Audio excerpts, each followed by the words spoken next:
नमस्कार मंडळी. उन्हाळा आला की आपण वर्षभराच्या मसाल्याची तयारी करतो. पण बऱ्याचदा मसाल्याला जाळी लागते, त्याचा सुगंध उडून जातो किंवा रंग बदलतो. आज मी तुम्हाला अशा काही पारंपरिक टिप्स सांगणार आहे ज्यामुळे तुमचा घरगुती मसाला वर्षभर अगदी पहिल्या दिवसासारखाच ताजा राहील. मसाल्यासाठी नेहमी उत्तम दर्जाच्या मिरच्या, लवंगी बेडगी किंवा संकेश्वरी वापरा. मिरच्या कडक उन्हात किमान 2 ते 3 दिवस वाळवा.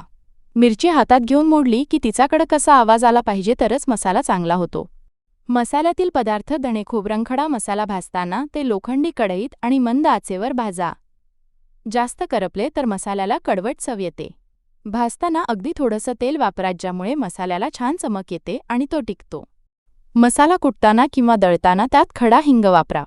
हिंग हा नैसर्गिक प्रिझर्वेटिव्ह म्हणून काम करतो.